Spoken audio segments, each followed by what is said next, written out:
Hello everybody.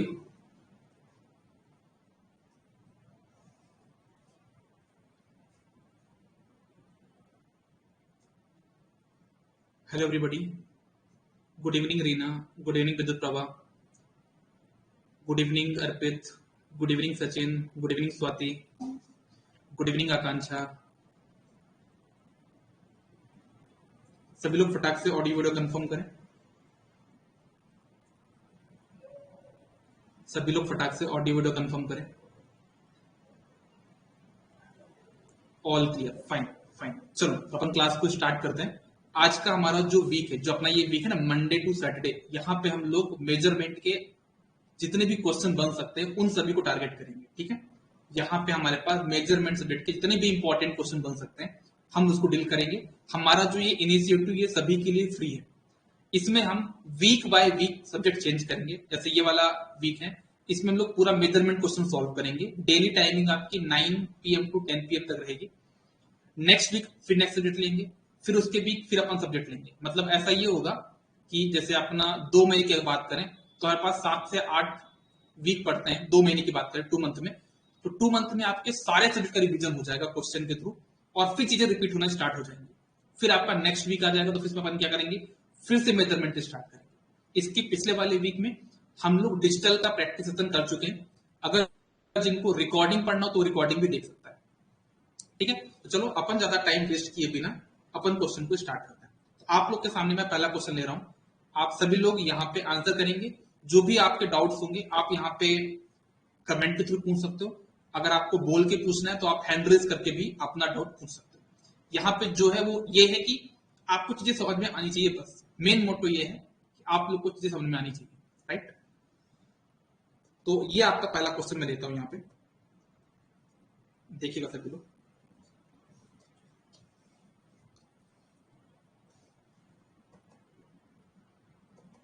ये आपके लिए पहला क्वेश्चन है. इस क्वेश्चन को देखिए. अगर जूम करना हो तो मैं इसको थोड़ा सा और जूम कर देता हूं. राइट. तो आप लोग को थोड़ा क्लियर क्वेश्चन दिखाई देगा. हाँ.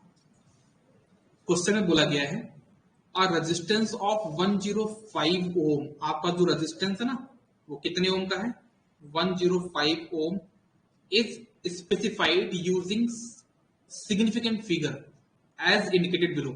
ये 3 तरीके से आपको 105 ओम को लिखा गया. ये तीनों लिखे ना, क्या लिखे यहाँ पे 105 ही है तो लिखा 0.0000105. यहाँ पे लिखा मेगा, मतलब ये वैल्यू कितने बराबर है, ये वैल्यू भी आपका 105 के बराबर है, ओम के बराबर है. लेकिन इनमें ये पूछा गया है, इसमें ये पूछा गया है कि इनमें से ज्यादा प्रिसाइज कौन होगा, है ना. क्वेश्चन पूछा गया है कि इनमें आप लोग number 1 represents greater precision than 2 and 3. मतलब इसका प्रिसीजन ज्यादा है इन दोनों कंपेरिजन में. पहला ऑप्शन ये है. सेकंड ऑप्शन है कि इसका प्रिसीजन ज्यादा है इन दोनों कंपेरिजन में. थर्ड पॉइंट है कि सेकंड और थर्ड का प्रिसीजन ज्यादा है एज कंपेयर टू ए. और आपका ऑप्शन डी है कि तीनों का प्रिसीजन सेम. तो इन चारों ऑप्शन में आपको करेक्ट आंसर बताना है. सभी लोग अपना आंसर पुट करेंगे. अर्पित का आंसर बी है, शिवानी का बी है, सचिन का बी है, सोनल, रीना, ऑलमोस्ट सभी लोग बी आंसर टिक कर रहे हैं. ऑलमोस्ट सभी लोग बी आंसर टिक कर रहे हैं. विद्युत प्रभा, विक्रम, ऑलमोस्ट सभी लोग बी आंसर टिक कर रहे हैं और बी करेक्ट भी है. बी आंसर इसका करेक्ट भी है. क्यों करेक्ट है, करेक्ट क्यों आंसर है, क्योंकि आपको यह पता होना चाहिए कि जब कभी हम प्रिसीजन को काउंट करने की बात करते हैं तो हमें नंबर ऑफ एसएफ काउंट करने होते हैं. क्या काउंट करना होता है, नंबर ऑफ एसएफ. कैसे काउंट करते हैं मैं आपको बताता हूं. जैसे ये है, इसमें क्या डेसिमल पॉइंट प्रेजेंट है क्या, नहीं है. जब डेसिमल पॉइंट प्रेजेंट नहीं होगा तो आप हमेशा एलएसबी से क्या करोगे, नंबर ऑफ बिट काउंट करना स्टार्ट करोगे. तो 1 2 3, तो इसका जो एसएफ कितना है, 3 है. इसका एसएफ देखो तो यहाँ पे डेसिमल पॉइंट प्रेजेंट है तो आप एमएसबी से काउंट करना स्टार्ट करोगे तो 1 2 3 4, इसका 4 हो जाएगा एसएफ. अगर आप इसका काउंट करोगे तो ये आपका क्या डेसिमल पॉइंट प्रेजेंट है. जब कभी भी डेसिमल पॉइंट प्रेजेंट होगा तो आपको जो नंबर ऑफ एसएफ काउंट करने हैं वो आपको एमएसबी से करने हैं, लेकिन लीडिंग जीरो आपको काउंट नहीं करने. जो लीडिंग जीरो है वो काउंट नहीं करने. आप इनको काउंट नहीं करोगे तो कितने बिट हो जाएंगे, 1 2 3. तो कहने का मतलब क्या है कि इसका प्रिसीजन फर्स्ट वाले का और थर्ड वाले का तो 3 3 है, और सेकंड वाले का 4 है। तो मतलब क्या, सेकंड वाले का जो प्रिसीजन है ना वो ज्यादा है, और फर्स्ट एंड थर्ड का जो प्रिसीजन है वो आपका सेम प्रिसीजन है, ठीक है ना, क्योंकि इनका एसएफ भी आपका क्या है, बराबर है। तो क्या अगर ऐसे क्वेश्चन आपके सामने आते तो आप इनको सॉल्व कर पाएंगे, नहीं कर पाएंगे? इसका जो करेक्ट आंसर होगा that will be your B. Confirm करिए, सभी को ये चीज क्लियर है या डाउट है इसमें? क्लियर है ना? अगर ऐसा कभी फ्यूचर में क्वेश्चन आता है, क्योंकि बहुत बार आ चुका है ये क्वेश्चन, है ना, मैं आपको बता दूं ये क्वेश्चन एजे में बहुत बार आता है, लेकिन किसी के पास भी इसका सफिशिएंट आंसर ना होने की वजह से बुकलेट से क्वेश्चन हटा दिया गया, है ना। आपको ये क्वेश्चन, कोई भी आप एजे की बुक सॉल्व करोगे ना तो ये क्वेश्चन आपको दिखाई नहीं देगा, क्योंकि इसका एक्सप्लेनेशन ही वो नहीं बता पा रहा है, ठीक है। लेकिन ऐसा मतलब नहीं क्वेश्चन आया नहीं है, बहुत बार आया है, ठीक है। चलो आगे बढ़ते हैं अपन नेक्स्ट क्वेश्चन की तरफ। इसका सभी लोग आंसर करेंगे। मैं क्वेश्चन ले लेता हूं। ये तो बहुत सिंपल क्वेश्चन है, आप सभी लोग फटाक से टिक कर देंगे।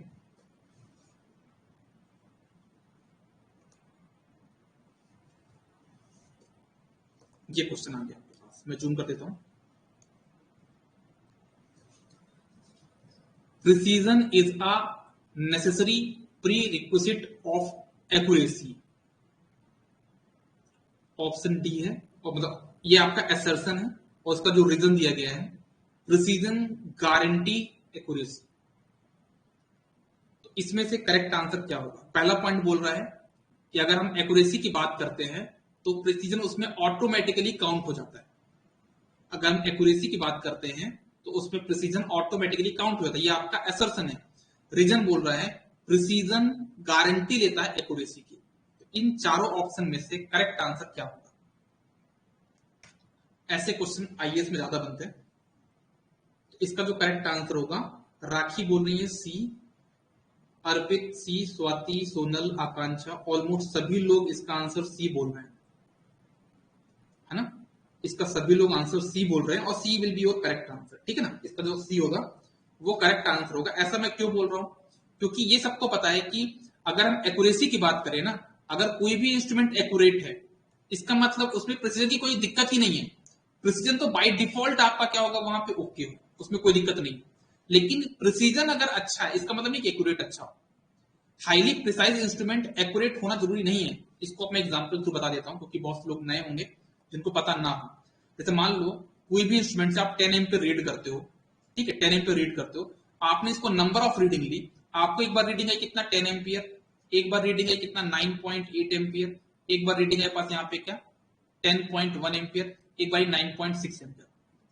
तो आपने इतनी रीडिंग ली, हर बार जो रीडिंग आई है वो 10 के पास में, मतलब ये इंस्ट्रूमेंट आपका क्या है, एक्यूरेट है। एक्यूरेसी में हम ट्रू वैल्यू और मेजर्ड वैल्यू के बीच की क्लोजनेस की बात करते हैं, लेकिन हम प्रिसीजन में क्या देखते हैं, मेजर्ड वैल्यू का प्रीवियस मेजर, जैसे 9.6 है, 10 है, 9.8 है, 10.1, ये सारी वैल्यू आपस में पास है। मतलब एक्यूरेट अगर है तो बाय डिफॉल्ट वो प्रिसाइज भी होगा। लेकिन हम प्रिसीजन एग्जांपल लेने, आपने 10 एम्पीयर रीड किया, रीडिंग है कितना 3 एम्पीयर, 3.1, 3.3, 3.1, ये 4 रीडिंग आई, तो ये चारों रीडिंग आपस में पास है। मतलब ये इंस्ट्रूमेंट आपका प्रिसाइज तो होगा लेकिन एक्यूरेट नहीं है, क्योंकि यहाँ पे ट्रू वैल्यू 10 है और मेजर वैल्यू 3 है, इनमें बहुत ज्यादा डिफरेंस है। तो ये इंस्ट्रूमेंट आपका एक्यूरेट नहीं होगा। That means precise does not provide guarantee of accuracy. तो जो करेक्ट आंसर होगा that will be your C. सबको पॉइंट क्लियर है? कंफर्म करेंगे फटाक से।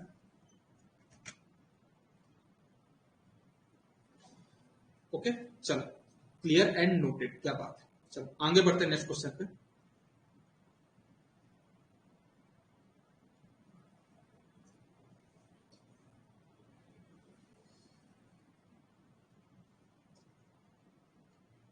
इस क्वेश्चन के बारे में बात करेंगे, मैं जूम कर देता हूं। The resistance of a circuit is found by measuring current and power fade into the circuit. आपको एक रेजिस्टेंस मेजर करना है, और रेजिस्टेंस को मेजर करने के लिए आपने पावर को देखा है और करंट को देखा है। जैसे पावर करंट की बात हुई ना, तो आप तुरंत याद रख लोगे पी इक्वल टू क्या होता है, आई स्क्वायर आर। आर की वैल्यू क्या हो जाएगी, पी अपॉन आई स्क्वायर। ठीक है। If the limiting error in the measurement of power and current are 1.5% and 1.0% respectively, the limiting error in the measurement of resistance will be. तो P में कितनी error है आपके पास? 1.5%। और करंट में कितनी है? 1.0, लेकिन यहाँ पे करंट का स्क्वायर है, तो आई स्क्वायर मतलब क्या? आई इंटू आई। जब हम एरर को क्या करते हैं? मल्टीप्लाई करते हैं। जब हम परसेंटेज एरर को मल्टीप्लाई करते हैं तो हमारी जो लिमिटिंग एरर क्या होती है? ऐड होती है। तो यहाँ पे जो 1.0% है वो कितना हो जाएगा? 2%। अब जब हम इन दोनों एरर को डिवाइड करेंगे ना, तो हमारे पास एरर क्या हो जाएगी? That will B plus minus 3.5%। क्योंकि ये चीज मैंने बताया था कि जब कभी भी आपकी एरर परसेंटेज फॉर्म में होगी, जब भी टॉलरेंस आपका परसेंटेज फॉर्म में होगा, तो जब आप डिवीजन या मल्टीप्लिकेशन करोगे तो एरर आपकी हमेशा क्या होती है? एड अप होती है, राइट। तो आपका जो करेक्ट आंसर होगा that will be your D. बहुत लोगों ने सही आंसर किया था। इसका करेक्ट आंसर क्या होगा? यहाँ पे डी होगा, राइट। चलो आगे बढ़ते हैं नेक्स्ट क्वेश्चन पे। सारे आपके हिट क्वेश्चन लूंगा ना मैं, आप लोग घबराना नहीं। ये सीरीज इतनी इफेक्टिव होगी आप लोग के लिए, जब आप लोग एग्जाम देके आओगे ना तो पता चलेगा कि भाई हाँ सर ये सीरीज इतनी इफेक्टिव थी। इसका आंसर बताएंगे सभी लोग।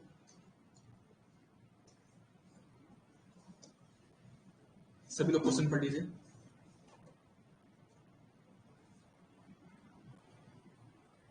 अर्पित ने इसका आंसर सी बोला है।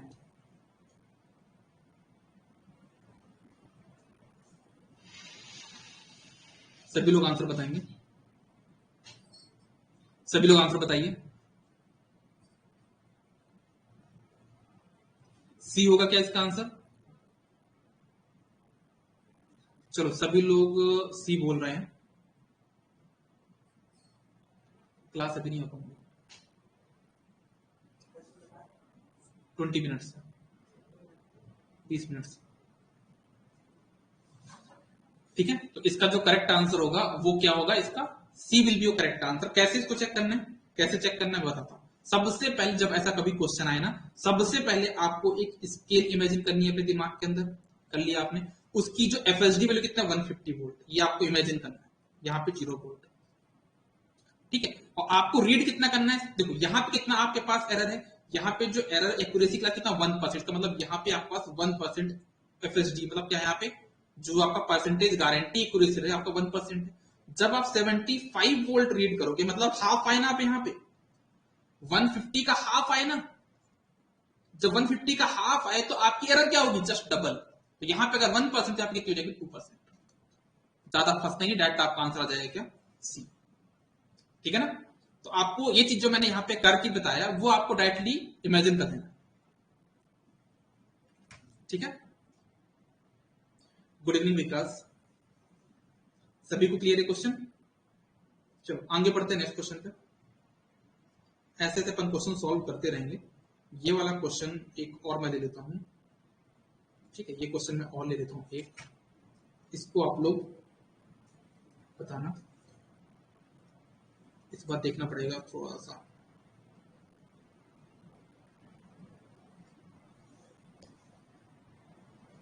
Just a second.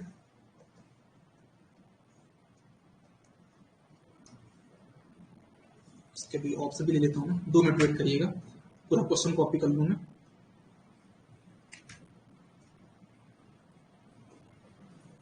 इसके ऑप्शन भी मैं यहाँ पे कॉपी कर लेता हूँ। क्वेश्चन थोड़ा बड़ा था, एक पेज में नहीं आता, इसलिए अपन इसको अलग अलग कर रहे हैं। अब मैं इसको जूम कर लेता हूँ, ठीक। ये देखो, इसका करेक्ट आंसर क्या होगा? आपके पास लिस्ट 1 दी गई है, यहाँ पे लिस्ट 2 दी गई है। इन दोनों को मैच करके बताना कि आपका करेक्ट आंसर क्या होगा।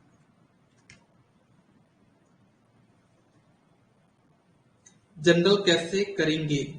इन जनरल उसका मैंने पूरा प्रोसेस बताया है राखी, वो अपन कभी डिस्कस कर लेंगे, अभी तो नहीं कर पाएंगे क्योंकि ये प्रैक्टिस सेशन की क्लास है। वो बहुत डिटेल्ड क्वेश्चन हुआ है ना, वो बहुत डिटेल्ड क्वेश्चन है, उसको अपन ऐसे तो नहीं कर पाएंगे, ठीक है। यहां पे नहीं कर पाएंगे उस क्वेश्चन को सॉल्व। इसका करेक्ट आंसर क्या होगा? अर्पित का आंसर सी है, सचिन का आंसर सी है, स्वाति, सोनल, सभी का आंसर सी है। तो चलो चेक करते हैं, चलो चेक करते हैं। प्रिसीजन क्या होता है? प्रिसीजन आपका the smallest change in the input quantity which can be detected with its certainty, ये आपका आंसर नहीं होगा। Change of closeness of the reading with its true value, ये भी आंसर नहीं होगा। मेजरमेंट ऑफ रिप्रोड्यूसिबिलिटी, ये बताया था ना आपको, प्रिसीजन के दो टाइप होते हैं, एक होता है रिपीटेबिलिटी, एक होता है रिप्रोड्यूसिबिलिटी। तो ए का आंसर हो गया किससे? थर्ड से मैच कर रही है। एक्यूरेसी क्या हो गया? Closeness of the reading with true value, ये आपका हो जाएगा क्या? टू से मैच हो रहा है। क्लोज आपका रेजोल्यूशन क्या हो जाएगा यहाँ पे? जो स्मॉलेस्ट चेंज आप रीड कर पाते हो ना, उसको हम क्या बोलते हैं? रेजोल्यूशन। तो ये आपका फर्स्ट हो गया, और ये वाला क्या हो जाएगा? फोर्थ। तो 3214, 3214, that will be of option C, right. तो ये आपका आंसर हो जाएगा। नेक्स्ट क्वेश्चन मूव करते हैं अपन।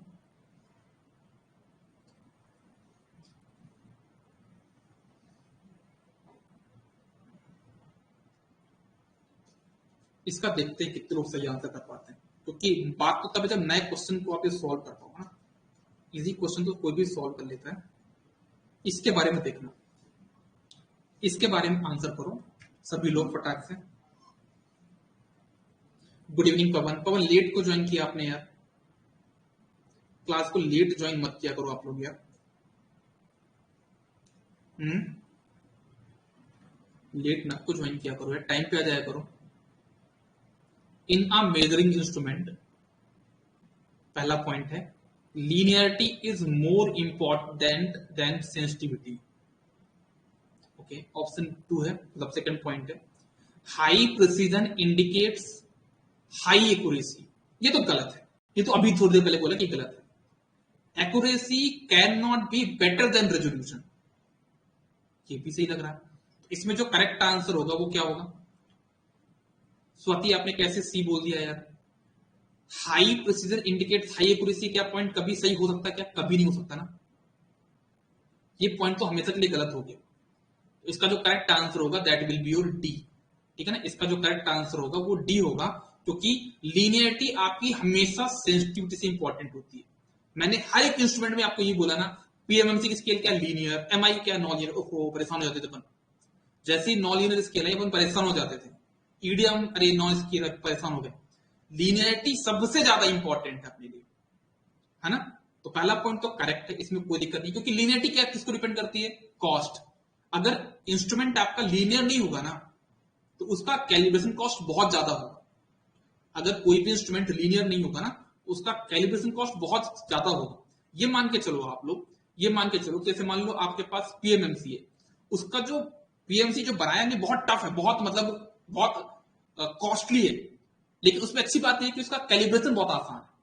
लेकिन एमआई वगैरह जो होते हैं उनमें क्या दिक्कत थी कि उनको बनाया अपन 10 रुपए का, अपन ने एमआई मान लो बनाया 10 रुपए का, लेकिन उसको कैलिब्रेशन में 50 रुपए लग जा रहे हैं।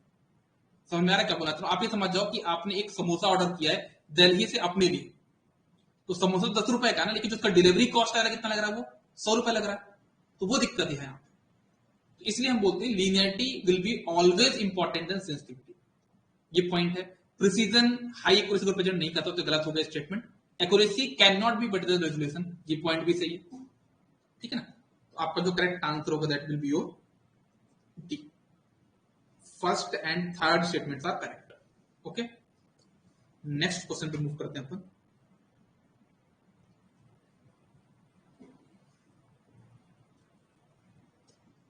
एक क्वेश्चन और ले रहा हूं मैं। ये क्वेश्चन जो है ना, तो ये क्वेश्चन थोड़ा सा आपका कंट्रोल सिस्टम से रिलेटेड भी है। हालांकि मैं इस क्वेश्चन को आपको मेजरमेंट के रिस्पेक्ट में पढ़ाया हूं, बताया हूं अच्छे से। A first order instrument is characterized by, जो आपके फर्स्ट ऑर्डर इंस्ट्रूमेंट होते हैं उनको हम किसके थ्रू रिप्रेजेंट करते हैं, कैरेक्टराइज करते हैं?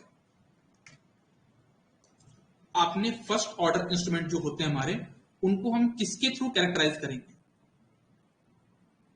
अ first order instrument is characterized by, क्या होगा इसका आंसर?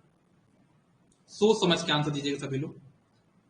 अर्पित का आंसर बी है, स्वाति का आंसर बी है, बहुत बढ़िया, वेरी गुड। इसका जो करेक्ट आंसर होगा वो बी होगा। बी क्यों होगा? क्योंकि फर्स्ट ऑर्डर जैसे दिमाग में है तो आप तुरंत याद रखना क्या, टाइम कांस्टेंट।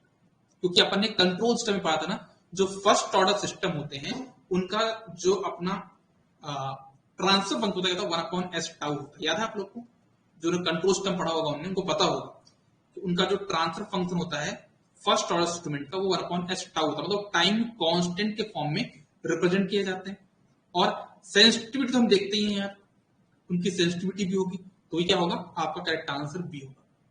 ठीक है, जो फर्स्ट ऑर्डर इंस्ट्रूमेंट है उनको हम सेंसिटिविटी और टाइम कांस्टेंट के रिस्पेक्ट में क्या करते हैं, रिप्रेजेंट करते हैं। चलो क्वेश्चन चेंज कर लेते हैं। क्वेश्चन चेंज किया, अगर यहां पे सेकंड बोल दूं तो, अगर मैं बात करूं यहां पे second, a second order instrument is characterized by, क्या बोलोगे?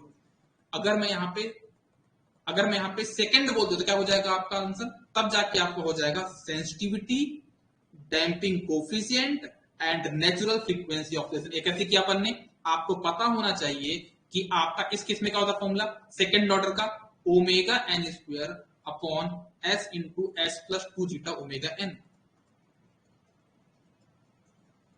ये ओमेगा एन क्या होता है? कंट्रोल से आपने पढ़ा है, जो सेकंड ऑर्डर सिस्टम होते हैं उनको हम इससे रिप्रेजेंट करते हैं, या आपका natural frequency of oscillation, zeta आपका यहाँ पे डैम्पिंग कोफिशिएंट, और सेंसिटिविटी की बात होगी क्योंकि अपन यहाँ पे इंस्ट्रूमेंट की बात कर रहे हैं। ठीक है ना, तो इसका करेक्ट आंसर हो जाएगा फिर डी, अगर यहां पे सेकंड ऑर्डर बोल दिया गया तो। राइट, सबको ये क्वेश्चन क्लियर है? कंफर्म करिए फटाक से। Omega natural frequency of oscillation होता है। ठीक है, ओके फाइन। अपन आगे बढ़ते हैं फिर से।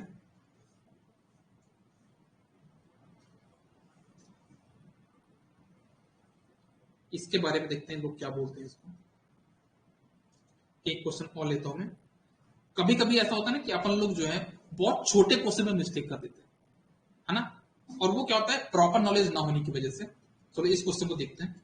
बहुत छोटा क्वेश्चन है, बहुत छोटा क्वेश्चन है, लेकिन देखते हैं कितने लोग तो सही कर पाते हैं। The difference between indicated value and true value of the quantity is, जो डिफरेंस होगा इंडिकेटेड वैल्यू और ट्रू वैल्यू के बीच में, उसको हम किसके थ्रू इंडिकेट करते हैं, किसको थ्रू बताते हैं, वो कौन सी एरर होती है? एरर तो होता है, मुझे पता है ये चीज कि AM माइनस 80 आपका एरर होता है, लेकिन ये कौन सी एरर है? ये कौन सी एरर है? एग्जाम में क्लास में बहुत क्लियर बताया था मैंने, ये होती है आपकी एब्सोल्यूट एरर। ये होती है आपकी क्या, एब्सोल्यूट एरर, है ना। आपका जो इंडिकेटेड वैल्यू है और ट्रू वैल्यू है, इनके बीच का जो डिफरेंस होगा वो आपका एब्सोल्यूट वैल्यू माना जाता है। ठीक है ना, इसको आप क्या बोलोगे, वो आपका एब्सोल्यूट एरर माना जाता है। फिर कोई पूछेगा डायनेमिक एरर क्या होता है? डायनेमिक एरर वो होता है जो टाइम के साथ बदल जाए, चेंज हो जाए। ऐसी एरर जो टाइम के साथ चेंज हो जाए, मतलब आपके पास एक एमीटर है, आपके पास एक एमीटर है, अभी आपने एक रीडिंग करी तो उसमें 2 एम्पियर एरर आ रही थी, 5 मिनट आपने रीडिंग करी, इसमें कितना 3 एम्पियर एरर आ रही है। ये क्या है, टाइम के साथ बदल गई हुई एरर, तो इसको बोलते हैं क्या, डायनेमिक एरर। एब्सोल्यूट एरर को हम एक नाम और बोलते हैं, स्टैटिक एरर भी बोलते हैं। इसको हम क्या बोलते हैं, स्टैटिक एरर, क्योंकि ये टाइम के साथ चेंज नहीं होती। एब्सोल्यूट एरर कभी भी आपके टाइम के साथ चेंज नहीं होगी, इसको हम स्टैटिक एरर भी बोलते हैं। ग्रॉस एरर क्या होती है? ग्रॉस एरर वो एरर होती है जहां पे ह्यूमन पर्सन का वो एरर हो, जहां पे भी एरर ह्यूमन पर्सन की वजह इन्वॉल्व होती है उसको हम ग्रॉस एरर बोलते हैं। रिलेटिव एरर क्या होती है? रिलेटिव एरर आपका जो टॉलरेंस वाला पार्ट होता है, मतलब कि एक रेंज डिफाइन कर दिया गया कि आपके इस मीटर में +-5% एरर हो सकती है, वो आपका हो जाएगा रिलेटिव एरर। उसमें ये मतलब नहीं कि आपको +5% होगा ही, इसका मतलब ये कि +-5% के आगे पीछे कुछ भी एरर हो सकती है, उसको हम बोलते हैं कि आपका रिलेटिव एरर। राइट, ओके, चलिए आगे बढ़ते हैं नेक्स्ट क्वेश्चन पे।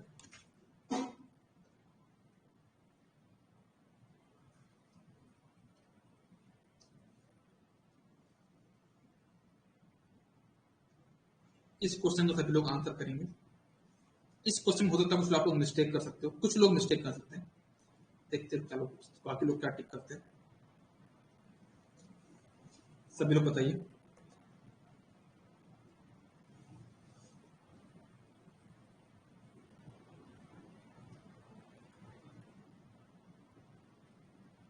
सभी लोग इसका आंसर बताएंगे। सोच समझ के आंसर देंगे।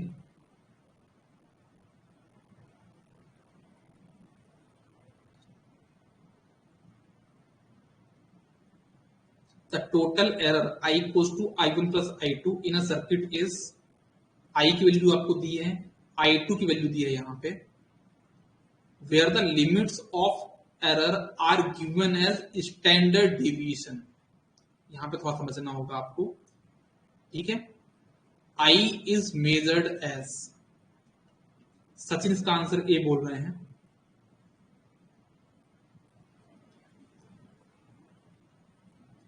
अर्पित का आंसर सी है, रीना का भी आंसर सी है,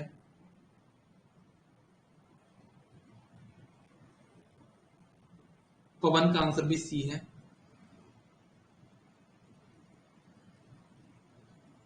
एक बात ध्यान देना, यहां पे आपका टोटल एरर नहीं पूछा गया है, आपसे यहां पे स्टैंडर्ड डेविएशन पूछा गया है ना। सबसे पहली बात क्या होगी समझना आप सभी लोग, यहां पे I1 प्लस I2 करना है, तो भाई मैग्नीट्यूड यहां 150 है, यहां पे 250 है। हेलो, 10 मिनट्स वाला वीडियो, अभी क्लास चल रही है, क्लास चल रही है, भी नहीं आ सकता ना, 10 मिनट्स लगेंगे तो।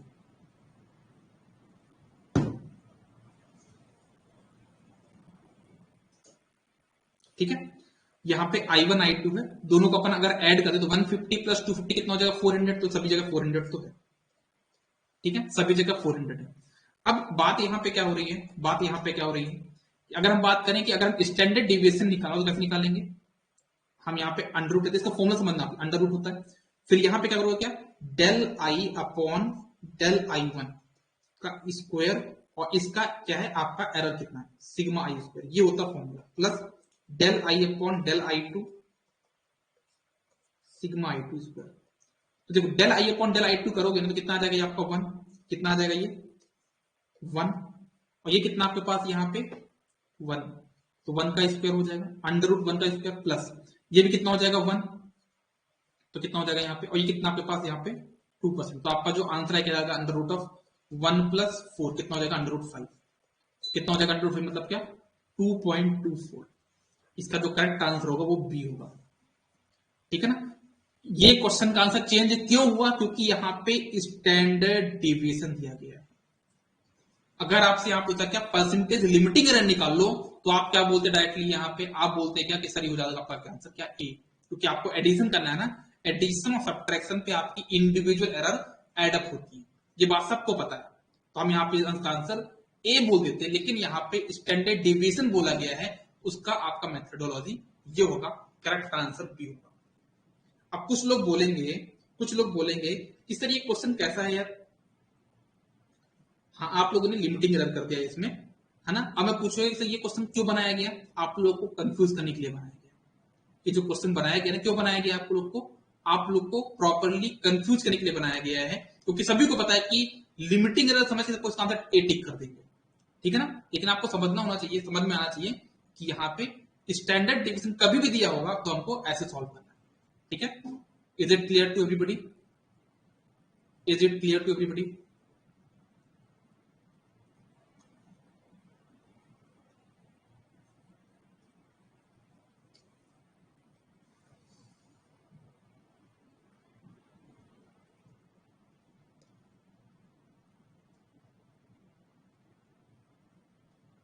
कैंसिल समझ नहीं आया, राखी मुझे आप क्लास के बाद मैसेज कर लेना, आप यहाँ पे कॉल कर लेना, मैं आपको और अच्छे से एक्सप्लेन कर पाऊंगा, ठीक है।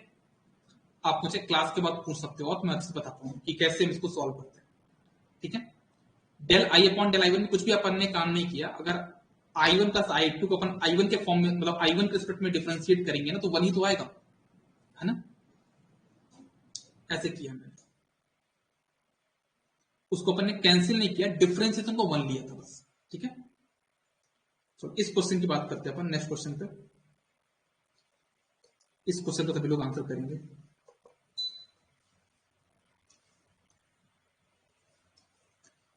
Which one of the following statement correctly represents the systematic error? आपका इन चारों में से सिस्टमैटिक एरर को कौन करेक्टली रिप्रेजेंट करता है, चार ऑप्शन में से सिस्टमैटिक एरर के बारे में कौन क्लियर कट बात कर रहा है, कहने का मतलब ये सभी लोग बताएंगे। इस क्वेश्चन का करेक्ट आंसर क्या हो सकता है, सभी लोग बताइए। Which one of the following statement correctly represents the systematic error?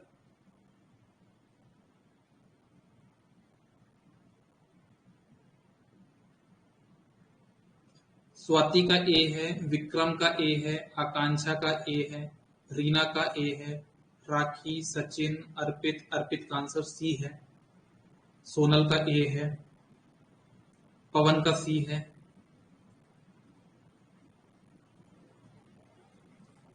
आप मुझे बताओ, सभी लोग मुझे बताओ कि आपका जो पैरेलैक्स एरर होता है, पता आपको पैरेलैक्स एरर क्या होती है? पैरेलैक्स एरर कौन सी एरर होती है? जो हमको देखने में होती है पॉइंटर में, है ना। अगर हम पॉइंटर को परपेंडिकुलर नहीं देखते हैं, जो भी एरर होती है उसको हम क्या बोलते हैं? Parallax error. वो भी आपकी सिस्टमैटिक एरर होती है, शैडो ऑफ द पॉइंटर की वजह से होगी, है ना। तो वो कौन सी एरर कहलाती है? क्या वो आपकी सिस्टमैटिक एरर नहीं होती? क्या आपकी पैरेलैक्स एरर सिस्टमैटिक एरर होती कि नहीं होती? होती है ना, होती है। तो क्या ये एरर आप लोग इंस्ट्रूमेंट की डिटेल देख के बता पाओगे? आपके इंस्ट्रूमेंट में जो टेम्परेचर एरर होता है, आपके टेम्परेचर पे जो भी एजिंग इफेक्ट होता है, ये सब क्या आपके पास सिस्टमैटिक एरर है? क्या ये सारी एरर आप इंस्ट्रूमेंट की डिटेल देख के बता सकते हो? नहीं बता सकते ना। तो इसका आंसर ए करेक्ट होगा क्या? नहीं होगा। इसका जो करेक्ट आंसर वो होगा, सिस्टमैटिक एरर वो होती है जो कि अब कुछ भी कर लो वो एरर होगी, है ना। मतलब ऐसी एरर जो कि एक सिस्टमैटिक वे में होती है, systematic way from a system. एक ऐसी एरर जो कि एक सिस्टम से एक सिस्टमैटिक वे में होती है, इसको हम क्या बोलेंगे? Systematic error. जिसका जो करेक्ट मतलब, इसका ये एरर कंट्रोल्ड कंडीशन में भी हो सकती है। वो एरर जो कि कंट्रोल्ड कंडीशन पे भी हो जाती है, उनको हम बोलते हैं सिस्टमैटिक एरर। तो इसका जो करेक्ट आंसर होगा that will be your C. इसका जो करेक्ट आंसर होगा यहां पे क्या होगा? वो सी होगा। ओके,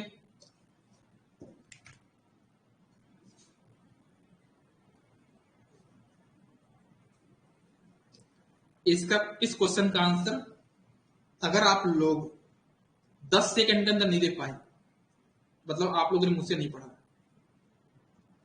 अगर पढ़ा भी तो मेरा नाम डुबो रहा हो, अगर आपने इस क्वेश्चन का आंसर 10 सेकंड में नहीं दे पाया।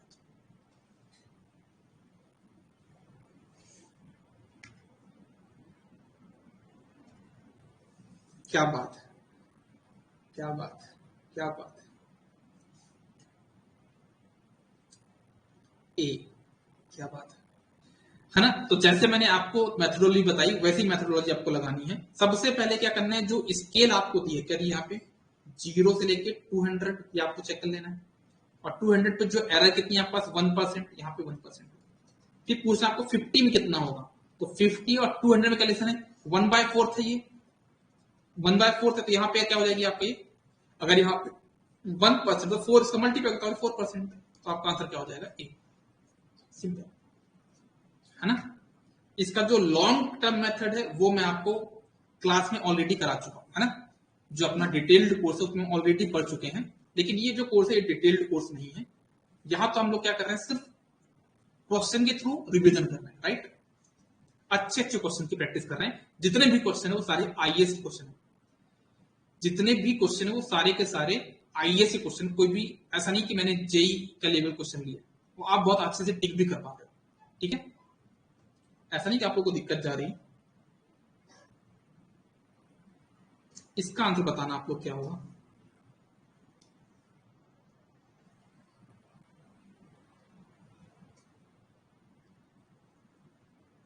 एक क्वेश्चन में और लेता हूं। अच्छा, कुछ बोलना चाह रहे हैं क्या अर्पित? कुछ बोलना चाह रहे हैं क्या? अच्छा, आप ये शॉर्टकट बता रहे हो, ठीक है, ओके। इसका आंसर बताएंगे सभी लोग।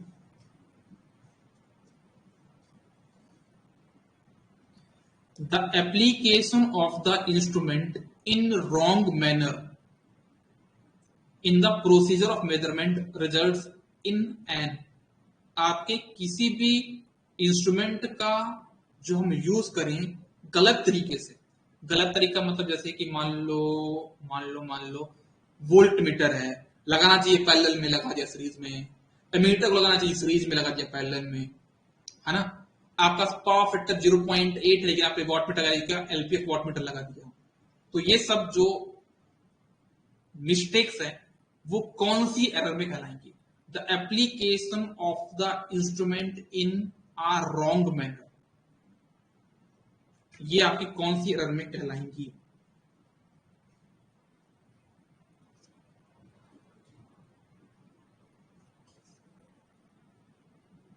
सभी लोग बताइए।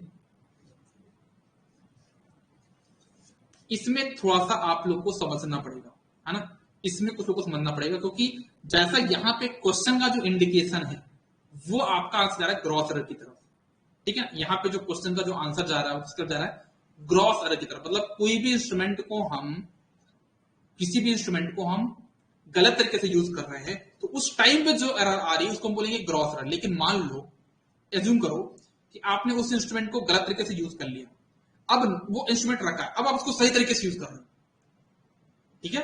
आपके पास एक इंस्ट्रूमेंट है, आपने उसको गलत तरीके से यूज किया, यूज करके उसको रख दिया, फिर कोई दूसरा बंदा आया, अब वो बंदा उसी इंस्ट्रूमेंट जिसको अपनी थोड़ी देर पहले किसी और ने किया था उसी इंस्ट्रूमेंट को सही तरीके से यूज कर रहा है, लेकिन तब भी एरर आ रही है, तो कौन सी एरर होगी फिर? और वो कौन सी एरर काउंट होगी? तब जाके वो आपका इंस्ट्रूमेंटल एरर होगा, तब जाके आपका आंसर डी होगा, है ना। इंस्ट्रूमेंटल एरर है टाइप ऑफ सिस्टमैटिक एरर। तो सिस्टमैटिक एरर भी सही है, लेकिन करेक्ट आंसर क्या होगा फिर वहां पे? डी, ठीक है ना।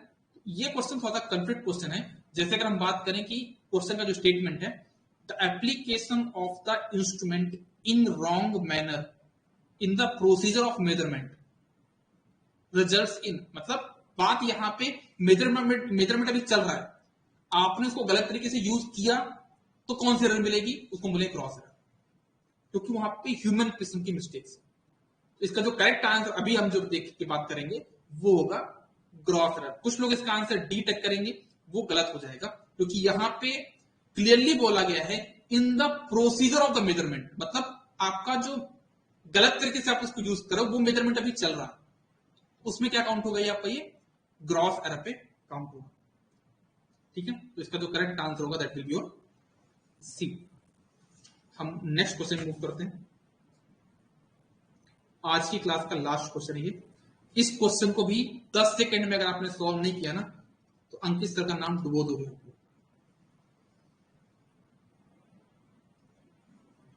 10 सेकंड में क्वेश्चन सॉल्व हो जाना चाहिए, ऐसा क्वेश्चन हो।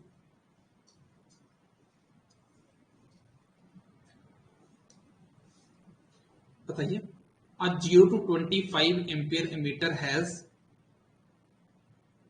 पढ़ लीजिए सभी लोग क्वेश्चन को।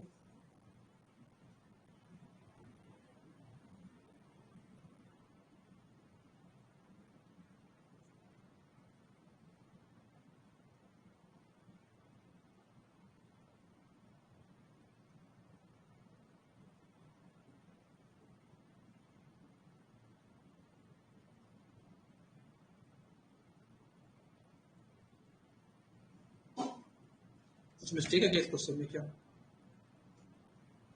अच्छा आ रहा है आंसर क्या इसका? चलो आ रहा तो अच्छी बात है यार, आ रहा तो अच्छी बात है। चलो ए आंसर आ रहा है, चलो ओके ओके, चेक कर लेते हैं आंसर सॉल्व करके। ये आप हो गया क्या 0, ये आप हो गया 25। 25 में कितनी एरर है? 25 में आपके पास एरर कितनी? 1%। तो मुझे बताओ 5 में कितनी एरर होगी? 1/5 हो गया ना ये, तो कितना हो गया पास यहाँ पे? 1/5। तो यहाँ कितना होगा आपके पास? यहाँ पे 5%, तो 5 का डबल कितना होगा? 10। तो अगर यहाँ पे 5 है मतलब यहाँ पे क्या हुआ? डबल। अगर यहाँ पे हुआ क्या? डबल, तो यहाँ पे हो जाएगा हाफ। तो 5 का हाफ कितना हो जाएगा? 2.5%। जैसे भी आपको करना हो, आपका आंसर क्या आएगा? ए आएगा, ठीक है। तो ये आज का पहला था। हाँ, प्रीवियस क्वेश्चन का फाइनल आंसर ग्रॉस एरर होगा, ठीक है ना। जिसके पहले क्वेश्चन सॉल्व किया उसका जो करेक्ट आंसर होगा वो ग्रॉस एरर होगा, ठीक है।